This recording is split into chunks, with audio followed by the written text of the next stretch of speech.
Chier les bulles production. Ouais, monsieur Jack, là! C'est pas moi, Boubours!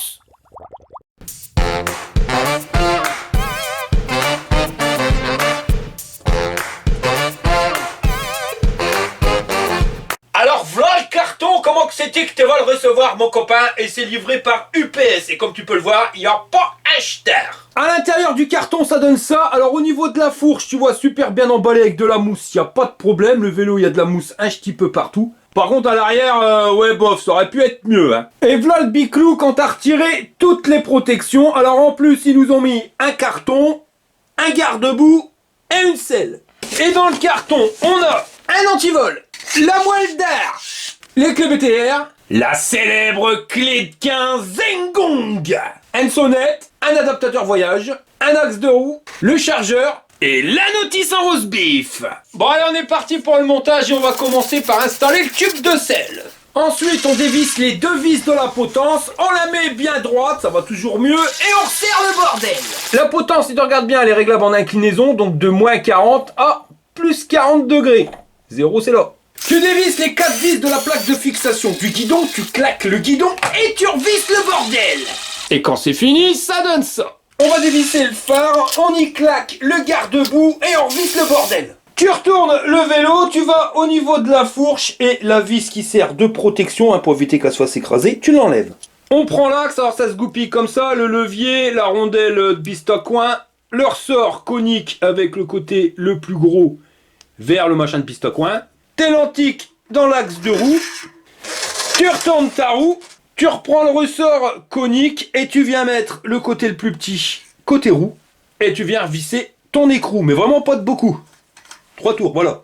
Au niveau de l'étrier, là, t'as un machin en plastique, c'est pour éviter que les plaquettes, elles dégagent, tu l'enlèves. Et tu viens claquer la roue en faisant bien gaffe de pas destroy le disque de frein dans l'étrier. Et voilà. Là, il y a une mouche dans le kebab au niveau des freins. Ladies and gentlemen, José va nous faire une démonstration de boules.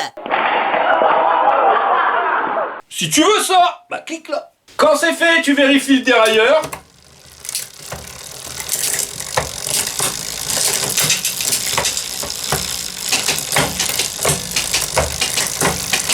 Un petit coup de lubrifiant sur la chaîne, bah ouais, faut que ça glisse le truc. Et on vient foutre un bar de pression dans chaque pneu.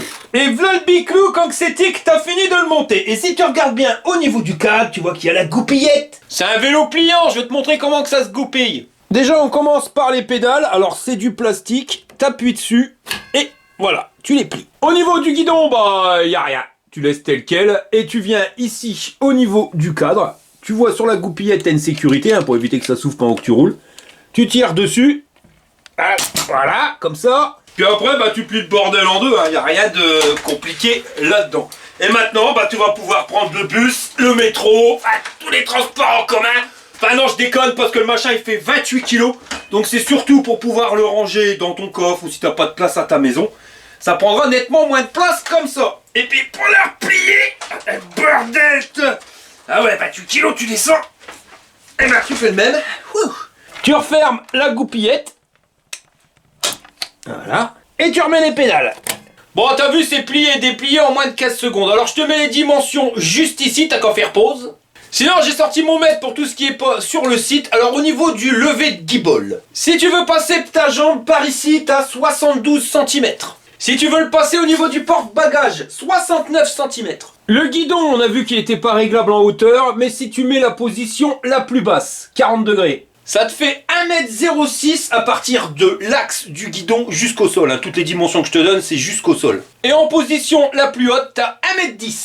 La selle en position la plus basse, t'as 90 cm et 99,5 en position haute. Les manivelles de l'axe du pédalier à l'axe de pédale, elles font 175, il va tomber. Et on a 19 cm du sol à l'axe de la pédale. Et le vélo est garanti 1 an, hormis pièces d'usure, les pneus, les plaquettes de frein, sinon tout le reste c'est 1 an.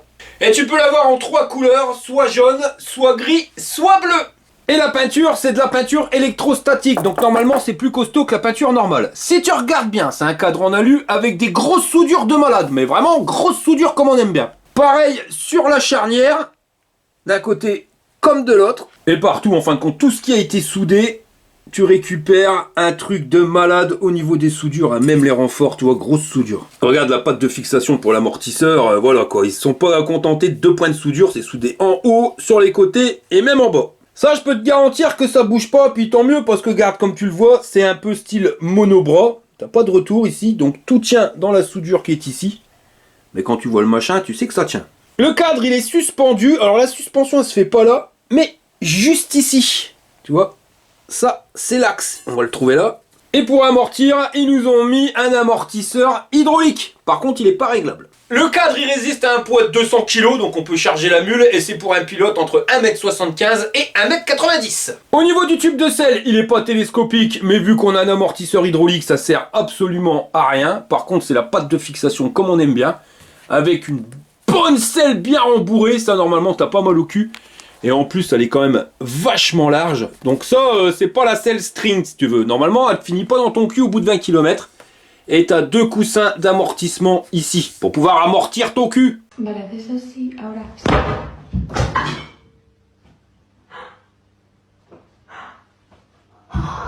On arrive sur le porte-bagages. Alors ça, c'est un porte-bagages qui a été soudé. Alors par contre, les petites soudures, les tubes, ils sont beaucoup plus fins. Ça, je sais pas combien ça résiste, normalement 25 kg. Alors, tu as une vis de fixation ici, une ici, et pareil de l'autre côté. Alors, autant ils ont été comme un malade pour souder le cadre, que là, tu vois, il y a un point de fixation de l'autre côté, un point de soudure, quoi. Et devant, t'as pas grand-chose. Pour pas dire que t'as rien. Et il fait 16 cm sur 41. Et si ça résiste à 25 kg, bah son problème, ça va résister à 100 kg. Hein. Bah ouais, ravise-moi ça, je perds. La classe, là. Et l'amortisseur, eh ben il a l'air d'amortir pas mal. Quelque chose de pépère. Alors j'ai pas réussi à le claquer, donc on peut encore aller plus loin. Et au niveau du débattement, on voit le petit trait ici, j'ai 13 mm. Sur le porte-bagages, ils nous ont mis une lampe. Non, c'est une blague, c'est juste un catadiop. Enfin, il n'y a pas de fil, sinon c'est une lampe Wi-Fi. En dessous, là c'est la grande classe à Paname, ou pas. Le garde-boue dit de brin qui berloque ma tante Charlotte. Et en plus de berloquer, il va faire un bruit de fou à chaque fois qu'il va toucher. En plus, ça sert pas à grand chose parce que tout le brin, il va être propulsé comme ça. Donc là, ça va te bloquer, je veux bien. Mais là, il y a une petite zone d'ouverture. On va dire que c'est un garde-boue à toit ouvrant. Après, c'est pratique, hein, ça te pulvérise le fion. Comme ça, t'as le cul plein de bain. On descend, on arrive sur les pneus. Les pneus Shaoyang, donc pour moi, l'une des meilleures marques de pneus. Donc en 20 pouces par 4 de large, les dessins tu les connais, hein, c'est exactement les mêmes, surtout les Shaoyang. Donc normalement c'est résistant à la crevaison. Et je dis bien résistant à la crevaison et pas increvable. Il y a bien une différence, au début je disais que c'était increvable, c'est pas vrai, hein, parce que j'en ai déjà crevé un ou deux avec des grosses épines, là je sais plus le nom de l'arbre, mais un truc tatane, qui passe à travers, sinon tu peux rouler dans les ronces, tout ça, tout ce qui va être petite épine, même un rosier il va les avaler sans problème, tu n'auras pas de crevaison. Mais tu peux crever quand même si tu roules sur un clou, quoi. Mais comparé aux pneus CST, BFT, ça n'a rien à voir, hein. C'est le jour et la nuit, ça c'est la classe à Paname. Ils sont montés sur une magnifique jante jaune, alors ça dépend de la couleur que tu auras choisi, et il y a des rayons. Au bout de ces rayons, ils nous ont mis un moteur de malade, 48 volts, par contre t'as aucune indication de puissance. Ça c'est pour éviter que tu sois emmerdé, hein, parce que tu peux dire que c'est un moteur de 150 watts. Ils y verront rien, parce que c'est pas la vérité, hein. Le bordel c'est que c'est un moteur de 1000 watts pour un couple de 70-75 Nm. Donc 70 Newton, ça commence à tirer sévère, c'est vraiment pas mal en termes de puissance. Par contre 1000 watts, bah tu te doutes, c'est pas homologué PTT pour pouvoir rouler sur route. C'est pour ça qu'ils ont pas marqué, mon copain, sinon t'as pas le droit. Et il nous est annoncé comme ayant une vitesse maximum de 25 km/h, mais c'est indiqué aussi que tu peux aller plus vite si tu le débrides. Ça, on le fera tout à l'heure. Chez des Bulles Productions vous présente les aventures de Jean-Claude Tagueule et Monique Tamer. Je crois que j'ai peut-être fait trop puissant. Alors, comment que c'est-il qui va, mon Jean-Luc? Oh bah pas terrible, je suis embêté avec une poule, mon Jean-Claude. Ah, c'est pas étonnant pour un éleveur de poules, je dirais même que c'est un petit peu normal, hein. C'est pas avec mes poules ordinaires, hein. Non, c'est avec Rosa, c'est celle qui fait les œufs carrés. Les œufs carrés, ceux que tu m'avais fait goûter l'autre jour. Ouais, c'est ça. Ah, une tuerie ces œufs-là. J'ai jamais eu des œufs avec un goût pareil. Ouais, bah, c'est ça le problème. Je comprends pas, Jean-Luc. Explique-moi. Bah, comme tout le monde, il est tombé sur le cul avec les goûts des œufs de Rosa. J'ai été contacté par l'INRA et ils m'ont demandé si je voulais la vendre pour pouvoir l'étudier. T'as dit oui. M'ont proposé 100 000 € pour ma poule qui fait des œufs carrés. J'ai pas hésité, hein. J'ai dit ouais. 100 000 €. Ha. Bah alors c'est quoi ton problème? Mon problème, bah c'est que maintenant elle fait plus rien. Enfin si, elle pond, mais plus des œufs carrés. C'est des œufs ovales maintenant. Alors? Bah alors, les chercheurs de l'INRA la semaine dernière ils m'ont appelé, hein. Ils sont pas contents parce qu'elle a pas pondu un œuf carré. Que des œufs ovales. T'as fait quoi alors, Jean-Luc? Bah je suis allé à Paris, hein. Je voulais voir Rosa. Et bah j'ai demandé à être seul avec Rosa, toi, histoire de mettre les pendules à l'heure. Et tu lui as dit quoi à ta poule? Je lui ai dit, écoute ma cocotte, je te vends à l'État. Tu travailles pour l'État. T'es nourri pour l'État, et puis maintenant, eh ben tu veux plus rien foutre. T'es même pas foutu de faire un œuf carré. Et elle t'a répondu. Ouais, elle m'a dit que maintenant qu'elle était fonctionnaire, bah elle allait pas se casser le cul. Oh. Sur le moteur, ils nous ont mis une cassette Shimano SIS. Alors si tu regardes bien, t'as pas une dent qui a la même forme. Ça c'est pour que les vitesses elles passent mieux. Et au niveau du dentier, donc t'auras 28 dents sur la plus grande couronne. 24, 22, 20, 18, 16, 14. Pour changer les vitesses, eh ben on a un dérailleur Shimano tourné. Donc ça c'est pas le premier prix des dérailleurs. Et c'est entraîné par une chaîne. Et ça va sur un plateau. Donc le plateau, là, de chaque côté, t'as un truc en aluminium. Ça, c'est pour éviter de salir ton pantalon de smoking. On a des manivelles en métal forgé. Et sur le plateau, on a 52 dents. Les pédales, je te les montrais tout à l'heure, c'est des pédales en plastoc avec des petits crampons. Alors ça risque de déraper quand même, hein. Elles sont pliables.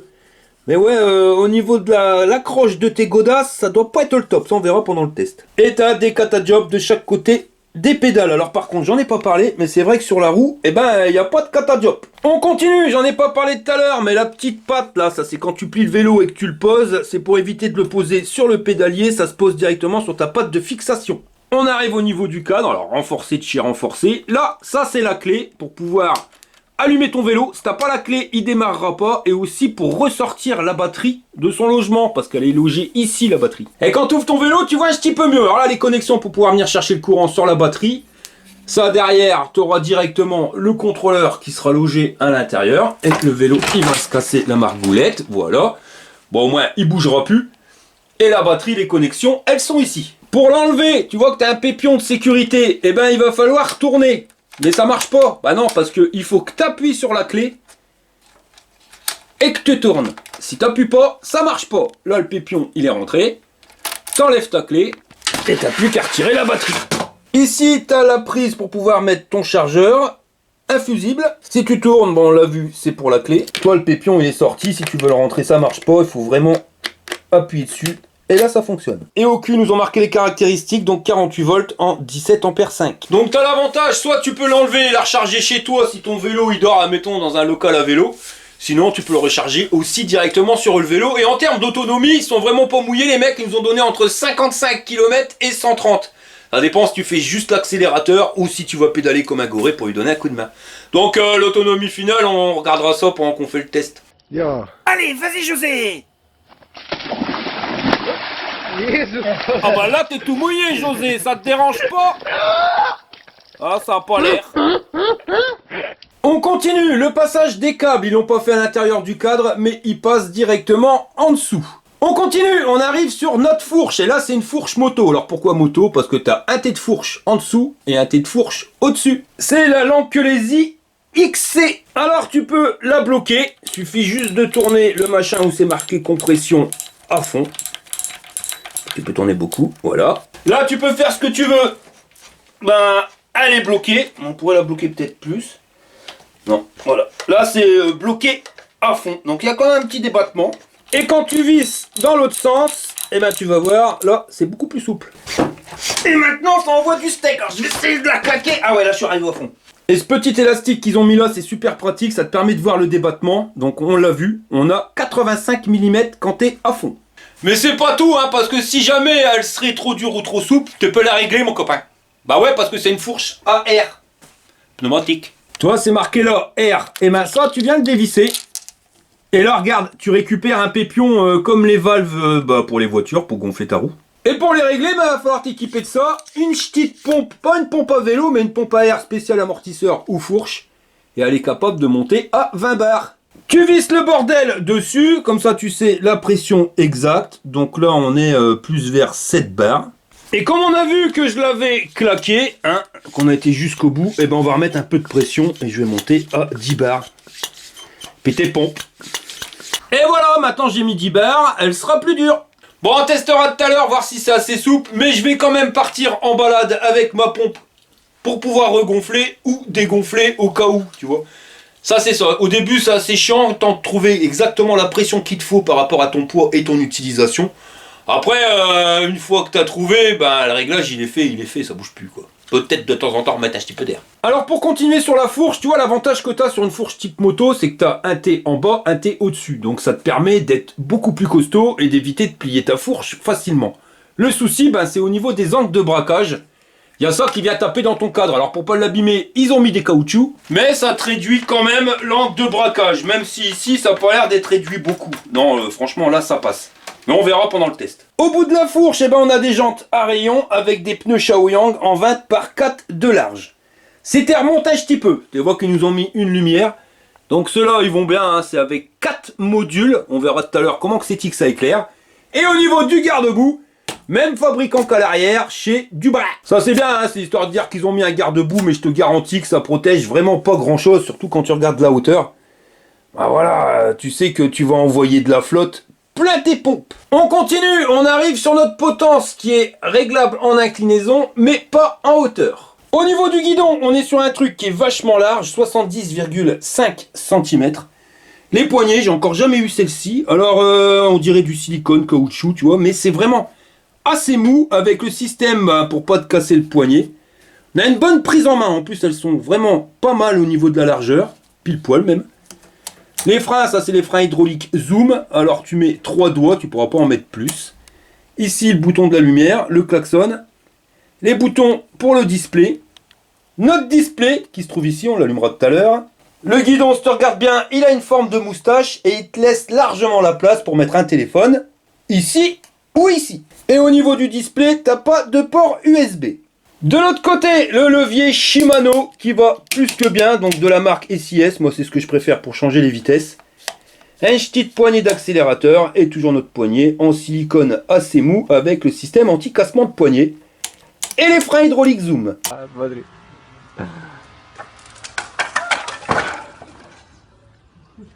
Si tu veux allumer le vélo, il faudra déjà tourner la clé et appuyer sur le bouton du milieu, le bouton M.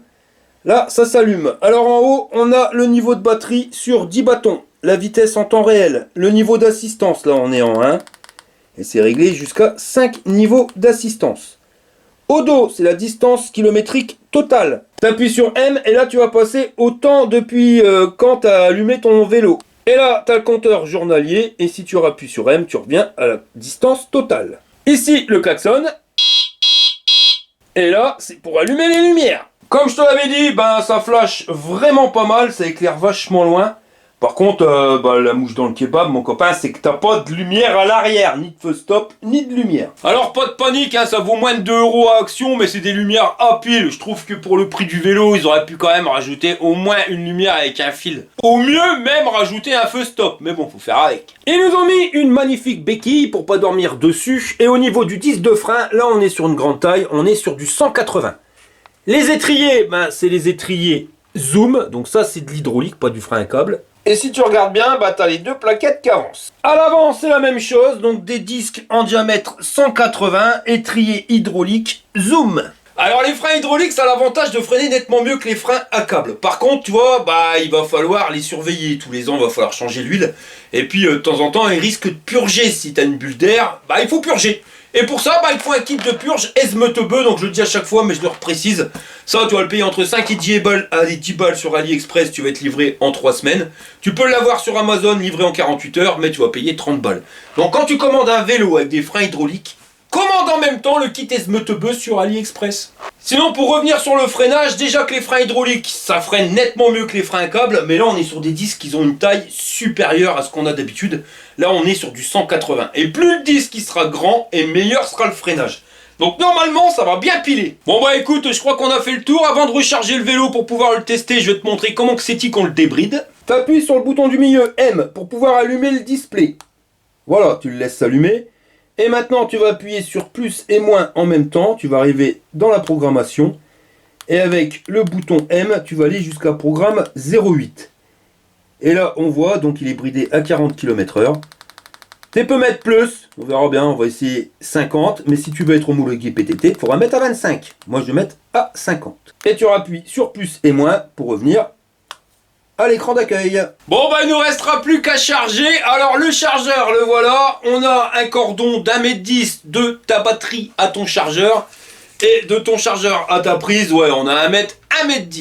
Le chargeur, il a un ventilateur. Donc ça, c'est pour éviter qu'il surchauffe. Et en termes de caractéristiques techniques, il nous est donné à 54 volts 6 en 3 ampères. Donc une batterie de 17 ampères 5, et ben tu la chargeras complètement en moins de 6 heures. Et si tu veux pas retirer la batterie pour charger, c'est ici que ça se passe. Voilà. T'as branché tous les câbles là, Monique? Oh oui, mon Jean-Claude. Alors accroche-toi à te marronne, je vais appuyer sur le pitonio. C'est l'heure du test. Bon, on ouvre la partie pour les tests de ce Lankelesi X3000. Donc moteur 1000 watts. Bah écoute, pas de problème, ça passe mon copain. Hein. Regarde, tu pourrais même faire un démarrage arrêté. Voilà, je pédale pas, juste à l'accélérateur. Et ça passe à l'aise-blaise, j'arrive en haut à 15 km/h. Donc ça, c'est validé. Les freins, même s'ils sont pas placés, eh ben, la classe à Paname, après du frein hydraulique, t'es jamais déçu. Alors, assistance 1. On est parti. Donc le départ est quand même assez progressif. On a trouvé plus lent, mais on a trouvé plus rapide aussi. Et tu plafonnes à 25 km/h, je dirais même 26. Assistance 2. Tu sens une accélération. Là, ça tire et tu arrives tout de suite à 35 km/h. Assistance 3. Là, c'est bien beau de te mettre plein de niveaux d'assistance, mais je trouve que le plafonnement, enfin, l'étalonnement du bordel, il est mal fait. Là, on arrive à 42 km/h. Et si je mets en assistance 4, en assistance 4, t'as plus d'accélération, ça bouge pas. Ça reste à 42. Tire. Fais un petit décollage, tiens. Waouh, la suspension arrière et la fourche, c'est de la crème, mon copain. En assistance 4, là, je suis à 50 km/h, 51. Un truc de fou. Le dodane, je l'ai absorbé comme rien. Et je passe en assistance 5. Ouais, je reste à la même vitesse. 48, 50 à l'heure. Si ça descend un petit peu, tu seras vers 50. Les freins. Bon bah, tu vois. Donc, pneu à la route. Donc, vitesse max 50 km/h. Mais les niveaux d'assistance sont vraiment mal réglés, je trouve. Je trouve ça dommage que le niveau 1, il commence déjà à 25. Et bah voilà, finalement tu as 3 niveaux d'assistance parce que, ouais, 4. Mais le 5e il sert absolument à rien. Le display, s'il y a du soleil qui va dessus, et bah tu vois encore bien. C'est quand même nettement mieux que les displays couleurs. Hein. Franchement, soleil ou ombre, on voit bien ce qui est affiché dessus. Ça, c'est la classe. Dans les imperfections, là, la fourche elle travaille super bien. Je crois qu'il n'y aura pas besoin de revenir sur les réglages. Et au niveau de l'amortisseur arrière, c'est pareil, super souple. C'est franchement super confortable. Ça, c'est les trous, là, il full, ça passe rien de mieux. Au niveau du display, hier je t'ai fait le tuto, je le mettrai en ligne dès que je peux. Donc c'est pareil, c'est pas un des tutos, enfin un display où tu peux faire des réglages à l'infini, mais c'est pas non plus un display qui est bridé. Tu peux faire quand même pas mal de choses avec. On va voir ce que ça donne en termes de patates dans la côte. Au niveau de la vitesse dérailleur. Là, je suis à 13 km/h, vitesse 1. Et tu vois, bah voilà, c'est pile poil au niveau, on va dire, démultiplication pour 13 km/h. Sinon, ça grimpe, hein. C'est pas celui qui grimpe le mieux. mais il grimpe sans problème. Ah, ouais. Bien équilibré comme biclou. Quand tu décolles, tu plonges pas de l'avant. Ah, il fait beau, c'est agréable. J'ai mis une grosse veste en laine, je vais crever de chaud. Alors par contre, le bras oscillant à l'arrière, il est casse-burne. Ah, j'ai touché. Ton talon, il raccroche dedans. Ah, la fourche, c'est une tuerie. T'arrives dans la bosse, tu sens la fourche qui s'écrase. Ça passe bien, hein. Et l'amortisseur, super confortable aussi, là-dessus, il n'y a aucun souci. Alors, c'est une bosse. Là-dessus. Attends, elle est bien raide, hein.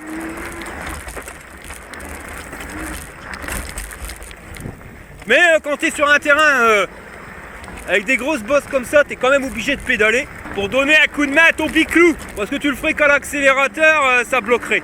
Les pneus, bon bah Shaoyang, on n'a pas besoin d'expliquer ce que ça donne. Ça tient la route. Là, on va essayer les garde-boue, ce que ça donne. Impeccable. Là-dessus, aucune éclaboussure sur mes godasses. Ça passe, rien de mieux. Les poignées en silicone caoutchouc, je sais pas quoi, elles sont assez molles et ce qui te permet, quand tu serres bien le guidon, de bien rentrer tes doigts dedans et ça va nickel. Ils sont confortables en plus. Ah ouais. Ah, ça passe. Ah ouais.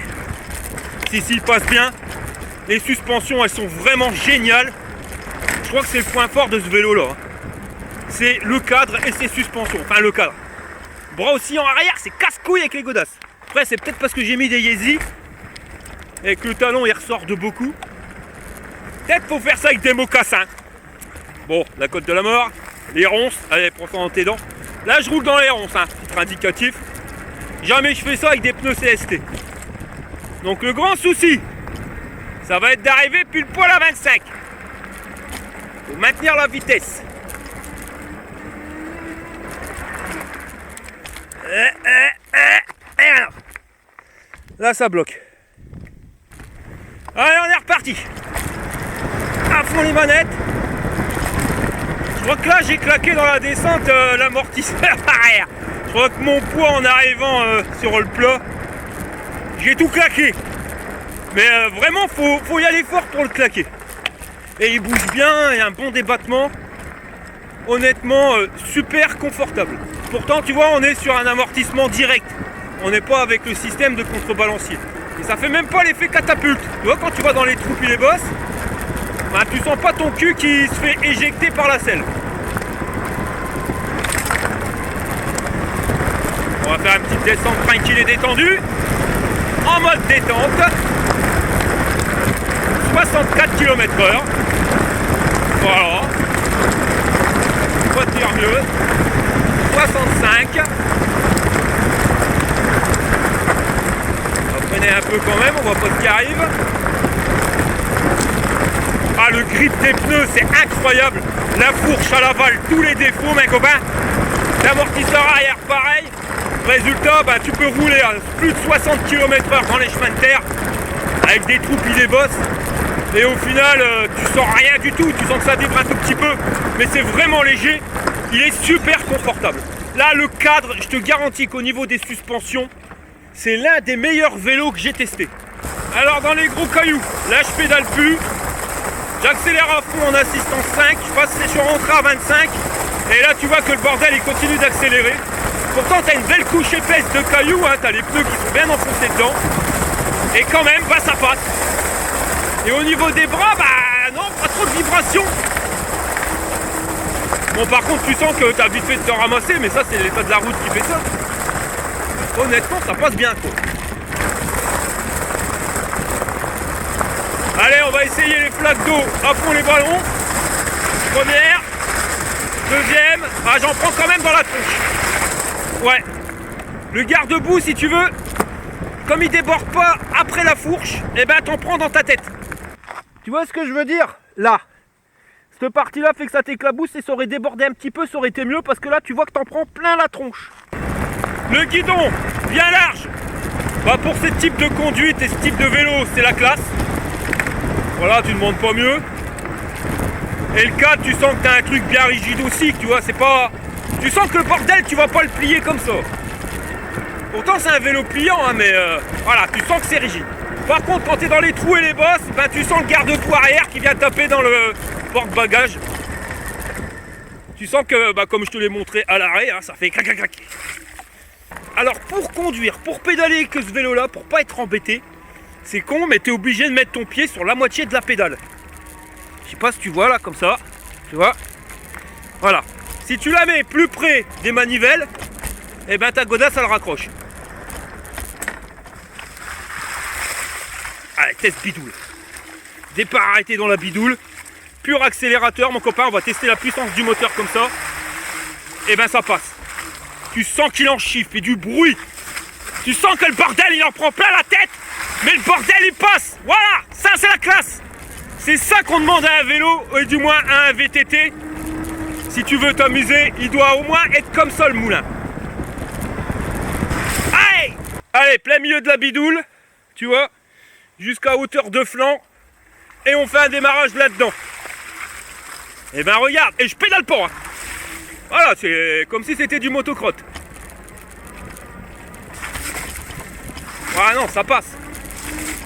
Ça passe bien. Test bidoule, il est validé avec ce vélo là. Pourtant, t'as pas les deux roues motrices, t'en as qu'une. Mais ça passe quand même. Dommage les éclaboussures que tu prends avec le garde-boue avant qui est un peu poirax. Ah, ça la flotte mec, c'est incroyable. Et ça passe, et ça passe. Tu démarres là-dedans, il n'y a aucun souci. Petit souci au niveau des poignets, tu vois, bah, c'est que ça tourne. Ça c'est le défaut de ces poignets en silicone, hein. Je sais pas, il faudrait les coller, maxi coller. Tôt ou tard, ça finit par tourner. C'est quand même mieux quand il y a un système avec des vis, au moins tu les bloques et ça bouge plus. Là, je te grimpe la côte en mode je pédale pas. Donc je ralentis à mort, mais je peux te dire que ça grimpe à mort aussi. Et le moteur, il grimpe. Ça finit tout doux, mais ça a grimpé. Allez, on va envoyer un peu la sauce, on va voir ce que ça donne. Donc là, sur un chemin de terre, avec un peu de bidoule, ça passe à l'aise-blesse, il y a des imperfections. Et ça passe nickel, mon copain, nickel. Bon, allez, on envoie la sauce. Non mais regarde, c'est quand même incroyable. Je suis surpris par le système d'amortissement. Parce que je pensais qu'en n'ayant pas de contrebalancier, j'aurais été propulsé. Tu vois que le cul fasse catapulte. Bon, je veux pas dire, hein, tu sens quand même que ça pousse un peu. Mais carrément beaucoup moins que ce que je pensais. Et tu passes à l'aise-blaise. Alors par contre, la fourche, c'est une tuerie. Je crois que c'est l'une des meilleures fourches que j'ai testées. Bon là on passe encore pire, là on est dans les morceaux de tuiles, morceaux de briques. Tu vois, ah là, hey, ça passe hein. Ah là on a vraiment une couche de tuiles ici. Rouler dedans, et ben ça passe à l'aise-blaise. Hein. Si je devrais comparer ce vélo là en termes de confort, ben je le compare à ma YZ, aucun souci là-dessus. Autant la fourche qu'à l'arrière, je suis vraiment super confortable. Dommage pour la position qui casse un peu le dos, mais ça c'est la position du VTT classique. Mais non, alors je te le dis, là c'est clair, c'est le vélo le plus confortable des VTT, c'est le VTT le plus confortable que j'ai testé. Ça c'est sûr. C'est le garde-boue qui est chiant, tu l'entends claquer. Bon, me voilà revenu sur la route, on va tester vitesse max, la 7ème vitesse. Et là regarde, à 45 à l'heure, voilà la cadence que j'ai pour pouvoir entraîner la roue arrière. Donc ça reste correct. Là on arrive sur un des beaux monuments de mon coin. Voilà, je laisse regarder. Bon bah là j'ai remis assistance 1, histoire de rouler à 25 km/h. Hein, ayant fait plus de 15 km, on va faire le test d'autonomie, il faut que ça soit calé pour tout le monde pareil. Donc au début on roule à fond les ballons pendant 15 bornes. Et après on remet vitesse normale, 25 à l'heure. Pas te mentir, après avoir roulé comme un gros chabert, les 25 à l'heure, t'es limite à t'endormir sur ton vélo. Les freins hydrauliques, c'est quand même magique sur les vélos. Ça va, rien de mieux. Là, j'ai commandé des doubles pistons, mais pas hydrauliques, à câble. Et je vais les mettre sur mon M20. Ce que j'en ai pas encore parlé, mais le M20 je vais le modifier, je vais en faire un vélo, quelque chose de pépère. Et je vais le passer en bimoteur. Donc bimoteur dit que tu vas aller plus vite, donc vaut mieux freiner. Alors je vais tester les doubles pistons à câble, on verra ce que ça donne. Et si c'est pas suffisant, bah, je passerai en hydraulique. Mais je tiens quand même à voir la différence entre les doubles pistons à câble et les simples pistons à câble. Surtout que quand tu regardes le prix, c'est pas énormément plus cher sur AliExpress, t'as ça pour moins de 25 €. Bon bah les copains, moi je vais continuer ma petite balade et puis on va regarder l'autonomie que j'ai. Et puis on se rejoint à la maison pour le débriefing. José, il a trouvé un nouveau boulot. Ouais, il monte des pneus pour le Tour de France. Je viens de rentrer, j'ai fait 44 km en tout et c'est indiqué 3 bâtons de batterie. Mais ça c'est du pipeau, hein, parce que de toute façon tu le vois, quand t'accélères, ben hop, ça passe tout de suite à plus de bâton et ça clignote. Et il n'y a plus du tout de patate. Et ce que je t'expliquais tout à l'heure au niveau de la godasse, si tu mets bien ta pompe sur la pédale, tu vois, tu dois le mettre comme ça, tu dois pas mettre ton pied comme ça, puis tu dois pas le mettre comme ça. C'est vraiment bien centré sur la pédale. Et ben la godasse, elle raccroche, alors on va pas bien voir, mais tu vois bien que ici, voilà quoi, tu viens taper ta pompe directement dans le bras. Alors si tu veux pas le taper, bah soit tu mets ton pied comme ça sur la moitié de la pédale, soit tu le mets biste à coin, soit bah tu viens appuyer directement quasiment avec le talon. Mais normalement, c'est pas comme ça, quoi. Bon, après, je fais du 42,5, donc j'ai pas des panards énormes. Si tu fais du 46, tu risques d'être emmerdé. Bon, parlons peu, parlons bien. Au niveau du biclou, c'est un VTT qui mérite de s'appeler VTT. Tu pourras faire tous les chemins, mais tu pourras aussi faire le chabert avec. Alors attention, on a vu, le moteur, il tire, mais après, quand ça grimpe vraiment puissance 12, il serait un petit peu plus puissant ou il y aurait eu un deuxième moteur, ça aurait été nettement mieux. Donc on va pas le mettre dans le VTT catégorie top du top, mais on va le déclasser juste en dessous. Un truc que je t'ai pas dit pendant le test, c'est que la poignée d'accélérateur, ben, on va envoyer plus de steak qu'au pédalage. C'est-à-dire que eh ben, tu vas être en assistance 1, tu vas rouler en pédalant, tu vas aller à 20 km/h. Et si tu accélères, l'accélérateur il va prendre le dessus sur les pédales, même si tu pédales. Tu iras plus vite et tu vas aller plus vite à peu près 5 km supérieur. Donc en assistance 1, tu arrives à 25. Le petit point négatif, c'est au niveau des poignées où on l'a vu, elles finissent par tourner. Donc tu as un système pour pas te casser le poignet et comme elles tournent, bah tu finis par avoir ton poignet destroy. Donc soit tu mets de la colle, soit tu les changes. Et encore un point négatif, c'est que la selle elle va très bien jusqu'à 30 km. Après, ouïe, tu sais plus trop comment te mettre dessus. Ça commence à piquer sévère. Et les garde-boue, ils fonctionnent bien pour pas dégueulasser tes mocassins. Tu vois, j'avais dit qu'ils étaient un peu hauts, mais non, finalement, ça passe. Le truc, c'est qu'il y a des ouvertures et bah, t'en prends plein la tronche. Donc, t'abîmes pas les mocassins, mais tu reviens tout moucheter. Bon, on va passer au système de notation. Alors, niveau robustesse. Bah, j'ai rien à lui reprocher. La fourche, elle bouge pas et elle est pas prête de bouger. Le cadre, c'est pareil, malgré qu'il y a une charnière, bah, ça reste super rigide. Et voilà, hein. Honnêtement, le truc, il bouge pas. Et c'est pas faute de lui en avoir mis plein la tronche, donc je vais lui mettre une note de 8 jburnes sur 10. Au niveau du confort, bah au niveau des VTT que j'ai testé, c'est l'un des plus confortables que j'ai eu. La fourche, c'est vraiment une tuerie. La suspension arrière, c'est pareil, elle fait bien son taf. Les freins hydrauliques, ils freinent, rien de mieux. Les pédales, par contre, tu vois, quand sont mouillées et plein de brins, ça a tendance quand même à déraper. Ils nous ont mis un porte-bagages, ça c'est super pratique. On regrette quand même le manque de lumière à l'arrière et le berlocage de ce garde-boue. On a un moteur qui est pas mal puissant, les pneus Shaoyan qui te permettent d'avoir un bon grip et ça permet aussi d'amortir, hein, c'est un truc de fou ces pneus. Un guidon bien large pour une bonne conduite, le levier de vitesse c'est rien de mieux. Le petit bémol pour les poignées qui tournent. Et puis cette idée que bah tu viennes taper directement dans le cadre, hein. De toute façon si je me mets comme ça, tu vois bien que, bah voilà, ta godasse, c'est surtout quand t'arrives ici, là, tac, tac, tu vois, tu viens taper. Bon alors, pas de panique, hein, t'es mets tes pieds de biste à coin, et puis ça va passer, mais le truc, c'est que moi, ça va pas me déranger beaucoup, parce que je suis pas le gars qui fait du vélo pour pédaler, tu vois, donc la poignée d'accélérateur, elle me va très bien. Maintenant, si tu prends le vélo pour pouvoir pédaler, faire du sport, et tout le temps pédaler, bah à mon avis, tu vois, ça va te pomper. Donc rien que pour ça, bah, je lui mettrai 7 jburnes sur 10, parce que en termes de cadre et de confort, il aurait pris les 9 jburnes sur 10 sans problème. Au niveau puissance moteur, alors quand il est lancé, j'ai rien à dire. Tu vois, le machin, c'est vrai, il est capable de bien gravir les côtes. Le truc, c'est qu'il faut qu'il soit lancé. Si tu fais un départ arrêté dans une côte bien raide, bah là, il va vraiment falloir que tu appuies sur les pédales pour lancer la machine. Là, on aurait aimé avoir un petit peu plus de puissance. Et ça, c'est à cause du contrôleur, c'est pas le moteur. Pourquoi? Parce que le contrôleur il est progressif, c'est ce qui va te permettre d'avoir une bonne autonomie. Mais sur un départ arrêté, on aurait aimé que ça soit un petit peu plus violent. Mais en échange, on aurait perdu en autonomie.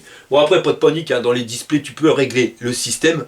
Mais après, c'est pas des réglages qui vont être flagrants. Donc en termes de puissance moteur, on va lui mettre 5 Sburn sur 10. Pour l'autonomie, on avait dit tu fais 7 km, t'as un Sburn, on a fait plus de 42 km, donc on va lui mettre 6 Sburn sur 10. Et en termes de rapport qualité-prix, on est sur un vélo qui vaut moins de 1600 balles, je te mets un code réduction pour payer encore moins cher directement dans le descriptif de la vidéo. Ça représente une somme, mais on a quand même un bon biclou. Si je devrais le comparer, je dirais que tu vois, par rapport au Sirusher Ranger, eh ben, ça serait son petit frère. Pourquoi? Parce que le Sirusher Ranger, hein, t'es en grande roue, 26 pouces, donc déjà si t'as un problème de place, pars plus là-dessus. Si tu peux pas prendre un Ranger parce qu'il est trop grand, celui-ci va t'offrir à peu près la même chose, tu vois, parce que t'as des jantes qui sont plus petites, là t'es en 20 pouces. T'as certes pas un amortisseur réglable, tu vois que la finition, c'est moins bien qu'un Sirusher Ranger, on peut pas réellement les comparer, l'autre c'est vraiment le top du top. Mais il y a quand même passé 1200 balles d'écart entre les deux, tu vois mon copain. Donc si t'as pas le budget pour acheter un Ranger, tu vas pouvoir retrouver à peu près les mêmes sensations dans ce type de biclou pour 1100-1200 balles de moins. Parce que la fourche, elle est au top. Au niveau autonomie avec la batterie, c'est vraiment équivalent avec le Ranger. Mais en plus, t'as un porte-bagages. Bon, certes, ils ont fait pareil, ils ont pas mis de lumière. Donc si tu cherches un vélo VTT pour aller faire des balades, pour aller faire tes courses, mais aussi pour pouvoir pousser plus le truc et envoyer du steak dans le off-road, mais que t'as pas forcément envie de claquer 2800 balles pour un vélo, parce que là c'est vrai qu'on arrive quand même dans une fourchette haute où ça coûte du pognon. Là, 1100 balles de moins, mon ami, fais-toi plaisir. Donc en termes de rapport qualité-prix, sans problème, je vais lui mettre 8 Sburn sur 10. Parce qu'après, on a le service après-vente Lanculésy. Et je vais pas te mentir, c'est pareil, hein, c'est un service après-vente qui gicle. Voilà les gars, on arrive à la fin de cette vidéo. Je vous remercie d'avoir regardé jusqu'au bout. Si ça t'a plu, tu mets un petit pouce en l'air, ça fait plaisir. Si t'es pas abonné, abonne-toi. Et je vous dis à la prochaine pour une prochaine vidéo. Allez!